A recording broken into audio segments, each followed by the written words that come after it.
इसके बाद third law of thermodynamics, जो आपके सिलेबस से कहने को काट दिया गया लेकिन स्टेटमेंट आपसे पूछी जा सकती है। यानी कि अगर मैं कोई परफेक्ट क्रिस्टल लाती हूँ, जो कहानी मैंने सुनाई मेरे लिए मजबूरी थी, वरना मैं थर्ड लॉ नहीं समझा पाती। इसका मतलब ये कि अगर आप कोई परफेक्ट क्रिस्टलाइन सॉलिड डायमंड, कोई और परफेक्ट क्रिस्टलाइन सॉलिड आपके तरफ चारों तरफ से, एक ग्लास मैंने दे दिया अच्छे वाला, एक डायमंड मैंने दे दिया, कोई और परफेक्ट क्रिस्टल आप सुनते हो, किसी को नॉलेज हो, किसी को कीड़ा हो ऐसी बातों का, कोई एनसाइक्लोपीडिया हो मेरी क्लास में, कभी पढ़ा था कभी सुना था। एक कुछ रिस्ट वॉचेस की बात करूं मैं, स्मार्ट वॉच की नहीं, कुछ रिस्ट वॉचेस होती है बहुत महंगी आती हैं बेमतलब की। आज मैं बाई चांस में पहन के नहीं आई, मेरे एक स्टूडेंट ने गिफ्ट की थी, वैसे वो, मैं महंगी चीजें खरीदती नहीं हूँ। मेरे एक स्टूडेंट का आईआईटी में हो गया था, तो वो मेरे को विरमानी की घड़ी दे गया। मैंने तो पहले पूछा भाई ये है कितने की, तो तुम्हारा भी हो जाए तो दे जाना, मैं अपने आप महंगी घड़ियां नहीं लेती होती हूँ। सो अगर आप कोई एक्सपेंसिव, अच्छी एक्सपेंसिव घड़ी देखें, उस पर एक चीज लिखी होती है, क्वार्ट्स। मैं तो बचपन में सोचती थी क्वार्ट्स से कंपनी है या कोई ठप्पा है, जैसे आईएसआई होता है, एफसीसीआई होता है, कोई ठप्पा है। मैं तो क्वार्ट्स को कोई सर्टिफिकेट सोचती थी कि जिन घड़ियों में क्वार्ट्स का सर्टिफिकेट लगा हुआ है वो महंगी है, और जिनमें क्वार्ट्स का सर्टिफिकेट नहीं लगा हुआ वो सस्ती है। ट्वेल्थ भी हो गई, सब हो गया, तब तक हम तो क्वार्ट्स को कंपनी समझते थे। ये तो धीरे धीरे जब पढ़ाने लगे तो क्वार्ट्स, कभी किसी ने वो सुइयों वाली घड़ी को पीछे से खोल के देखा है, खराब पुरानी घड़ी को? एनीवन, ये डिजिटल छोड़ दो, पीछे से खोल के देखा अंदर क्या मशीनरी है? उसमें एक गोल चक्का दिखता है। अगर आप देखें हर उस घड़ी में, जो one of the most expensive अगर कोई घड़ी है, तो वो अपने ऊपर लगे, ठीक है, उसका ग्लास अच्छा क्रिस्टल होगा, उसका स्ट्रैप बड़ा अच्छा प्योर लेदर का दे लेंगे, लेकिन असली घड़ी की कीमत होती है उसके अंदर एक व्हील लगा होता है जिससे सेकंड वाली सुई अटैच्ड होती है। उस व्हील में 59 कट्स होते हैं कि 60 सेकंड में पूरा एक चक्कर होगा उसका, तब मिनट वाली घड़ी इतने डिग्री शिफ्ट होगी और उसके बाद तब आवर वाली घड़ी पे असर आएगा। तो अगर वो जो हमने लिया गोल व्हील जैसा, वो परफेक्ट क्रिस्टल नहीं है, मतलब क्वार्ट्स नहीं है, तो आपका 1 मिनट 60 सेकंड के बराबर नहीं होगा।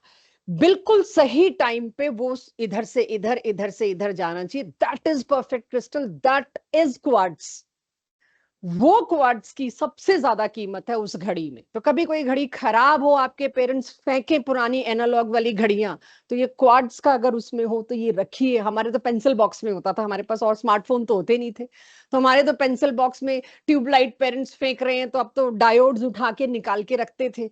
मेरे पास 3 डायोड्स हैं, मेरे पास 2 क्वार्ट्स के गोल गोल हैं। हमारे कलेक्शन ये होते थे, if you are interested in science. हमारे पास कोई और रिसोर्सेज भी नहीं थे। तो ये इसकी वजह से कीमत होती है क्वार्ट्स वाली घड़ी की, जो उसके पीछे गोला है। और वही घड़ी जो आपको, जो भी आपके ब्रांड्स है जो आपको बहुत नॉर्मल रेंज में मिल रही है, 1200-1500 में, गोला उनमें भी है, बस वो क्वार्ट्स का नहीं है, वो एक नॉर्मल क्रिस्टल का है। सो परफेक्ट क्रिस्टल कोई आपसे पूछे तो आपके पास क्वार्ट्स और डायमंड के अलावा कुछ नहीं है। कांच मत देना, ये बड़ा लंबी वाली चौड़ी बात हो जाएगी, जरूरी नहीं है, उसके लेवल का नहीं है। यानी इससे मुझे ये बात पता लगती है, अच्छा इसका मतलब परफेक्ट क्रिस्टल है तो उसकी एंट्रोपी तो जीरो होगी। एंट्रोपी क्या थी? Randomness, right? इसका मतलब परफेक्ट क्रिस्टल की एंट्रोपी जीरो होगी। और थर्ड लॉ ने विद सम रिसर्च, जो रिसर्च अगर अगली क्लास में मेरे को टाइम मिला मैं आपसे जरूर शेयर करूंगी, ये statement the, entropy of a perfect crystalline solid approaches to zero, but at what temperature? 0 kelvin temperature के बारे में आप क्या जानते हैं? एब्सोल्यूट होता है। और कुछ? 0 केल्विन टेम्परेचर अर्थ पे तो लाया नहीं जा सकता, पॉसिबल नहीं है। -273.15 डिग्री।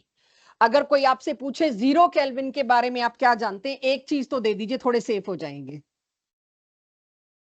ये टेम्परेचर होता है 0 केल्विन, और ये हम किसी गैस के लिए तो मेंटेन कर ही नहीं सकते। Why? Because no gas exist at this temperature.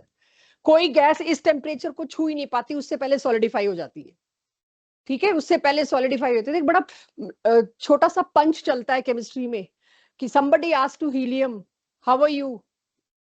और टेम्परेचर ये, helium said I am okay, right? कि ओके मतलब 0 केल्विन, कि तुम -273 पे लाके मेरे को पूछ रहे हो how are you, I am okay, मेरे पास चारा क्या है, मैं सॉलिडिफाई होके मैं एग्जिस्ट ही नहीं कर रहा हूँ, हीलियम का मॉलिक्यूल एग्जिस्ट ही नहीं करता, कोई गैस एग्जिस्ट नहीं कर सकती 0 केल्विन पे। क्यों नहीं एग्जिस्ट कर सकती? उस पे वो सॉलिडिफाई हो जाती है। ये पूरा चैप्टर जहां से मैं ये चीजें आपको लाके दे रही हूँ आज, चाहे वो सॉलिड क्रिस्टल के बारे में, चाहे गैस के बारे में, दोनों चैप्टर आपके हर लेवल से काट दिए गए एक्सेप्ट फॉर जेई एडवांस। तो जेई एडवांस के लिए जब हम पढ़ेंगे ऑफ कोर्स उन दोनों चैप्टर को भी पढ़ेंगे, लेकिन थर्ड लॉ की स्टेटमेंट क्या है? Entropy of a perfect crystalline solid approaches zero as temperature approaches 0 kelvin. 0 kelvin temperature आप ला नहीं सकते, 15 केल्विन तक तो हम सिरेमिक्स में पहुंचे, 15-25 केल्विन तक हम सिरेमिक्स के केस में पहुंच गए, लेकिन उससे आगे हम पहुंच नहीं पा रहे। ना तो कोई तुम पहुंचोगे 0 केल्विन पे, तुम तो 0 केल्विन पे नहीं पहुंच रहे, तो तुम कैसे कह सकते हो डायमंड इज परफेक्ट क्रिस्टल? हम डे टू डे लाइफ में डायमंड देख रहे हैं, क्वार्ट्ज देख रहे हैं, तो क्या वो परफेक्ट क्रिस्टल है? नहीं। क्यों? क्योंकि किसी चीज को परफेक्ट क्रिस्टल कब बोलो? जब उसकी एंट्रोपी 0 हो। तो यानी कि हर चीज में डिसऑर्डर है, जिसको आप परफेक्ट क्रिस्टल भी कहते हो उसमें भी डिसऑर्डर है। अगर उसकी भी डिसऑर्डर को 0 करना है ना, तो आपको कहां जाना पड़ेगा? 0 केल्विन पे। यानी मैं यहां बात कर रही हूं एब्सोल्यूट एंट्रोपी के बारे में, कि एब्सोल्यूट एंट्रोपी किसी की भी 0 नहीं है। Nobody is perfect in this world. ये जो आइडियम आया यहां से आया है कि कोई भी परफेक्ट नहीं है, हर एक के अंदर फ्लॉज हैं। When a perfect crystal cannot is not free from disorder, how can you think you be? तो परफेक्ट क्रिस्टल जिसको आप बोल रहे हैं उसमें भी डिसऑर्डर है, और उस डिसऑर्डर की वजह से मैं कहूंगी अगर आपको उसकी एंट्रोपी 0 करनी है, it approaches 0 as temperature approaches 0। यानी entropy is function of temperature, randomness is function of temperature. तो ये जो इतना फेमस स्टेटमेंट कहते हैं नोबडी इज परफेक्ट, वो यहां से है। इम्परफेक्शंस जो हैं, ये इम्परफेक्शंस पे पूरा जो चैप्टर था 12th का पहला चैप्टर, लास्ट ईयर उसको उड़ा दिया गया। All imperfections we use to discuss, हर क्रिस्टल की इम्परफेक्शंस, उसके हमने क्या फायदे उठाए, उन इम्परफेक्शंस की वजह से सेमीकंडक्टर इजाद हुआ, और सेमीकंडक्टर की वजह से इतना मोटा टीवी इतने पतले में आ गया, और अब तो कहां आ गया आपको पता ही है। तो जितना इलेक्ट्रॉनिक रिवोल्यूशन आपने देखा है पिछले 60 साल में, कि ये मोटे मोटे भारी भारी टीवी होते थे जो आधा कमरा घेर लेते थे, वो सिकुड़ के आज इतने पतले दीवार पे एक पोस्टर की तरह चिपक रहे हैं। It is only because of a imperfection in solid. उस इम्परफेक्शन ने सेमीकंडक्टर ला के दिया, और सेमीकंडक्टर की वजह से आपके फोन में सिम है, आपके फोन में सर्किटरी है। तो इलेक्ट्रॉनिक रिवोल्यूशन सारा इन इम्परफेक्शंस की वजह से आया। तो imperfections are useful and beautiful, कि उसकी वजह से आज हम ये कर पाए हैं। सो यहां से ये बात मुझे मिलती है, nobody is perfect, not even perfect crystal, it is function of temperature. तो इसके बाद at absolute 0 a perfect crystal has no disorder. पहले एब्सोल्यूट 0 पे लेके जाओ, फिर कह सकते हो कि अब उसमें कोई डिसऑर्डर नहीं है। थर्ड लॉ की ये दो स्टेटमेंट है, नोट करिए, पूछी जा सकती है। Required to increase temperature by 1 degree, by 1 degree of a substance of any mass, उसका मास कुछ भी हो, 2 ग्राम, 10 ग्राम, 100 ग्राम, 2 किलो। तो I am again repeating it, it is amount of heat required to increase 1 degree temperature of any substance of any mass। ये classical पुराना method, classical पुराना definition पहले पकड़िए, कैपिटल सी। अब 3 सी आएंगे। तो कैपिटल सी को कहा जाता है हीट कैपेसिटी, कल को आपको हम इसको थर्मल कैपेसिटी भी कह सकते हैं। तो अब हम एनसीईआरटी के एक ही बचे हुए बीच में, ये एंथैल्पी से पहले था वैसे, जब क्यू कर रहे थे हम हीट, ये एक्चुअली एनसीईआरटी में वहां लोकेटेड है। तो ये मेरे पास एक हीट कैपेसिटी को लेके डेफिनेशन थी, जो मैं क्लास 9-10 में भी जरूरत पड़ने पे इस्तेमाल कर सकती थी अगर मौका लगे तो। तो अब मैं ये बात कह दूं, अगर कोई मुझको कहता है किसी के 10 डिग्री राइज में, अभी तो स्पेसिफिक हीट वगैरह वर्ड ही नहीं आया, अभी तो क्या वर्ड आया? Heat capacity, no specific nothing. तो जितना मेरे को पता है उस पे अगर मैं आपसे एक सवाल पूछूं कि फर्स्ट लॉ ऑफ थर्मोडायनेमिक्स में आपको क्यू अब तक हम डायरेक्ट दे रहे थे, इतनी हीट एब्जॉर्ब की, नहीं देंगे आप डायरेक्ट। अब अगर डायरेक्ट नहीं देंगे तो कैसे देंगे? मैं आपको कहूंगी कि भाई मेरे पास जो सब्सटेंस था उसके 10 डिग्री राइज में इतना हीट इन्वॉल्व हुई, आपको तो हीट यहाँ पे क्यू पुट करनी होगी, कितनी इन्वॉल्व हुई, तो आप कहोगे 10 डिग्री राइज में कितनी हीट इन्वॉल्व हुई, डायरेक्ट दिया नहीं होगा, क्या दिया होगा, सी की वैल्यू दी होगी। जो भी सी की वैल्यू दी है वो कितने डिग्री के लिए है, 1 डिग्री, और राइज कितना करना है, 10 डिग्री। तो अगर इस चैप्टर में आपने अगला पिछला कुछ भी नहीं किया ना, तो भी ये बिल्कुल बिगिनिंग है। आप सोचिए ये सेकंड से थर्ड लेक्चर में आना चाहिए था, जब क्यू और डब्ल्यू जस्ट इंट्रोड्यूस हुए थे। ये वहां से उठा रही हूं टॉपिक में। सो सी क्या है, किसी भी चीज का 1 डिग्री टेम्परेचर।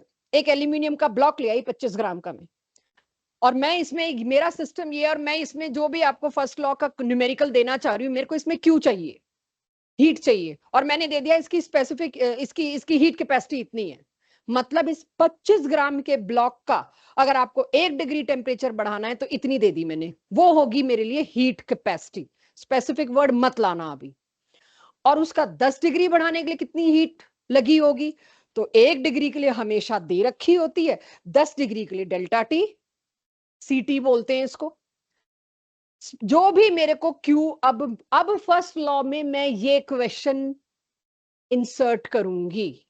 तो अब जब आप मेरे को नेक्स्ट टू नेक्स्ट क्लास में ऑब्जेक्टिव टेस्ट देंगे, तो क्यू के बारे में ये इंसर्ट आपको करना होगा। इसके ऊपर इंडिपेंडेंट अलग डीपीपी है 1 पेज की सिर्फ, कि आपको ये पता रहे। अब क्यू निकालने का एक मेथड और है। तो अगली क्लास में जब आप सब्जेक्टिव टेस्ट देने आएंगे, उससे अगली क्लास में हमने प्लान किया ऑब्जेक्टिव टेस्ट, उससे पहले अगर खैर जो भी आगे होगा वो मैं आपको इन्फॉर्म करती रहूंगी। अभी मैं 2 अक्टूबर तक की बात कर रही हूँ बस।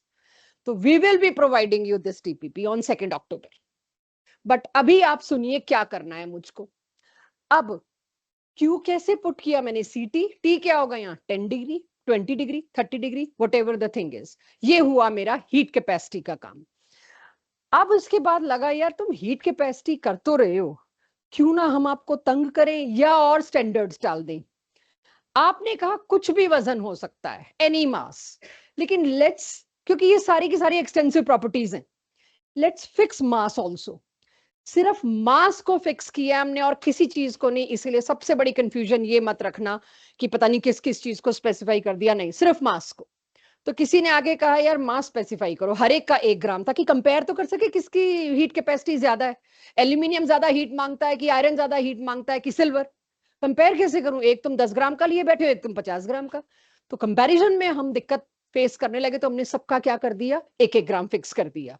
तो उससे मेरे पास क्या टर्म आ गई, कैपिटल सी पुराना सिंबल चल रहा था, तो इसीलिए मजबूरी में मेरे को स्मॉल कर्सिव सी लाना पड़ा। ये सिर्फ मैं ही सिंबल्स का ध्यान रखने वाली हूँ, आपके कोई क्वेश्चन में ध्यान नहीं रखा गया पूरी यूनिवर्सिटी या कहीं भी, सिर्फ यूनिट देखनी पड़ेगी आपको। मैं यहाँ कैपिटल सी कर्सिव सी ला रही हूँ कि आपके लिए आसानी हो जाए।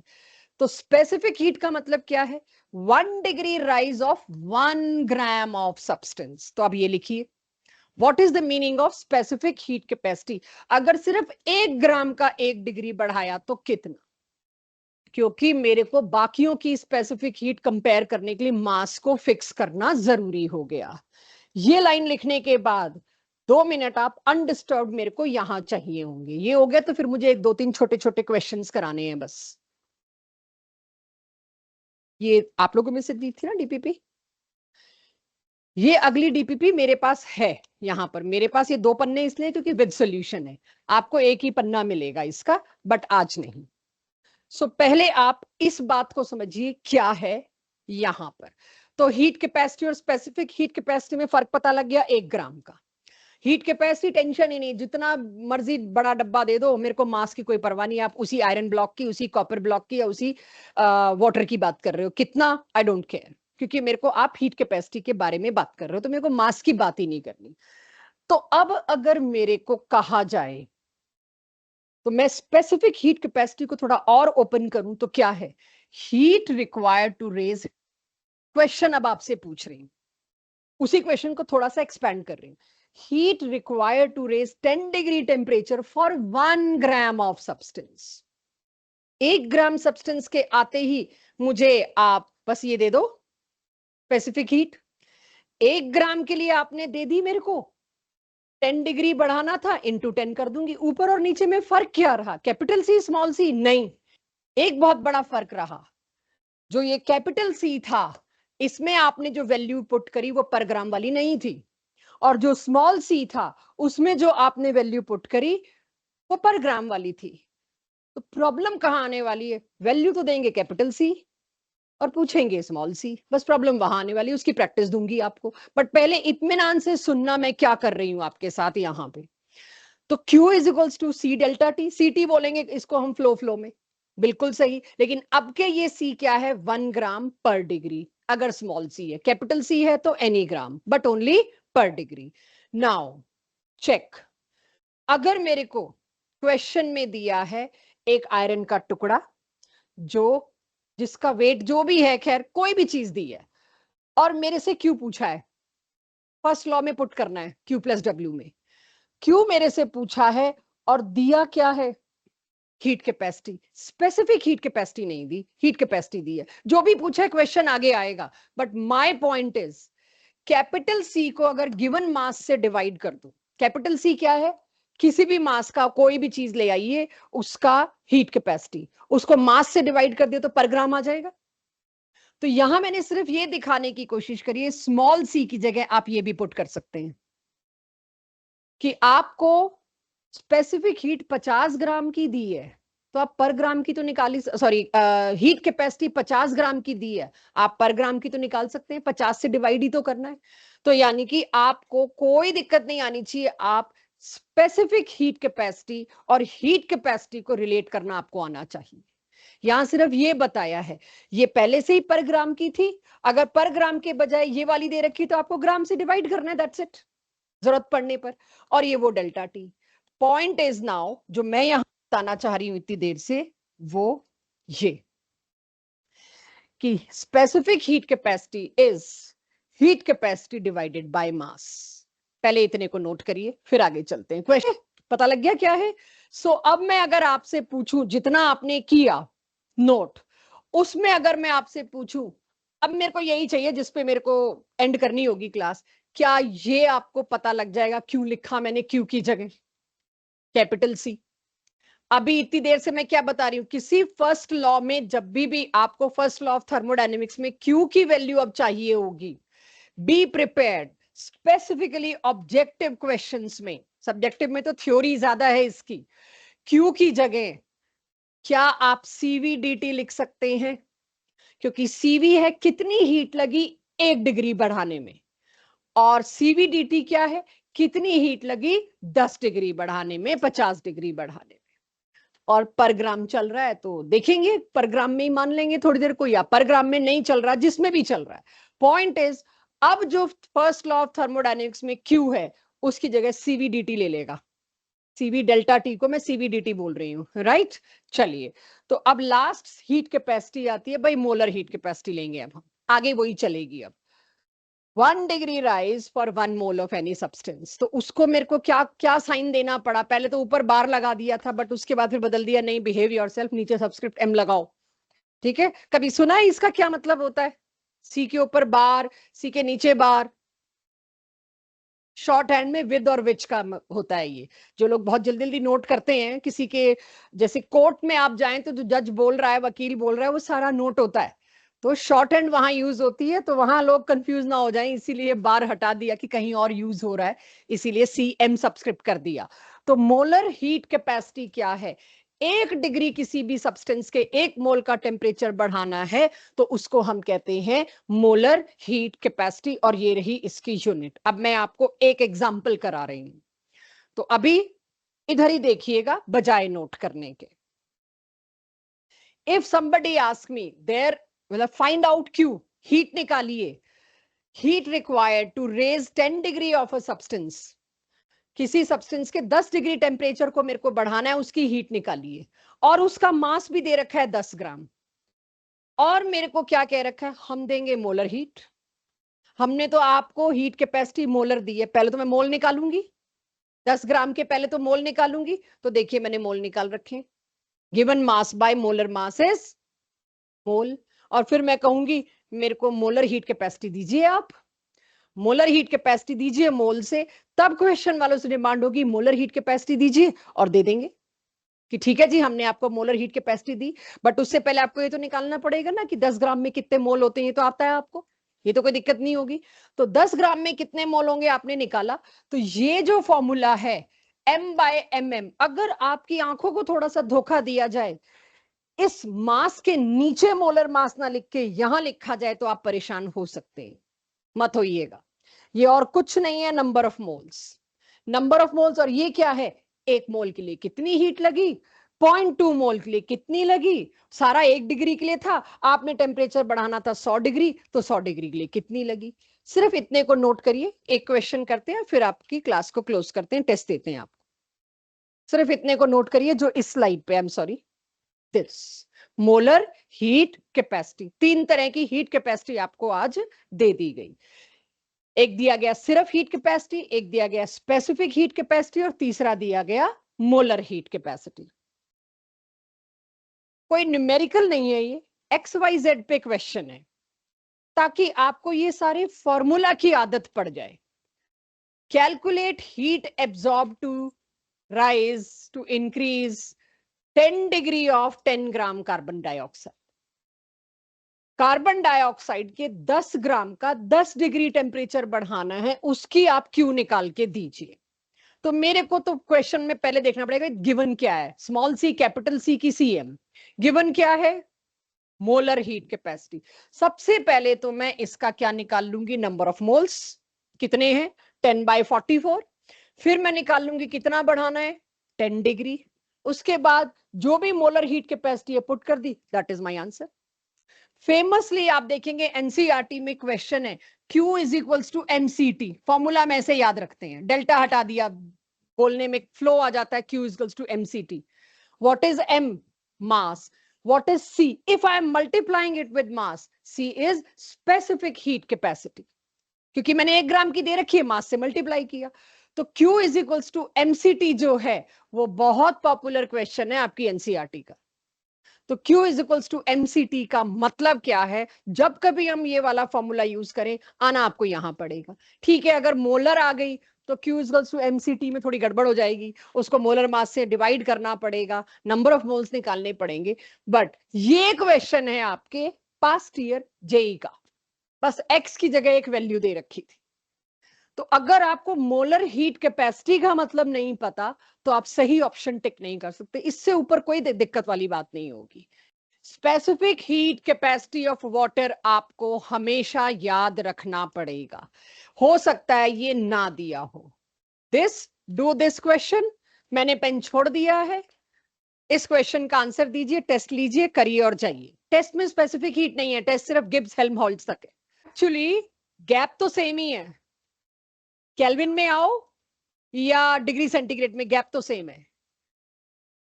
तो तुम 30 से 50 गए तो भी 20 डिग्री, और तुम उसको केल्विन में कन्वर्ट करके करोगे तो भी गैप सेम है इसी। चलिए, इसका आंसर 100 आया। अभी तेज 1000, मैंने जानबूझ के गलत बोला था कि लोग जाग जाएं। ठीक है, 1000 आया। बस अगली क्लास में आप टेस्ट के लिए तैयार हो, क्या ये टेस्ट लायक आपको बना दिया है।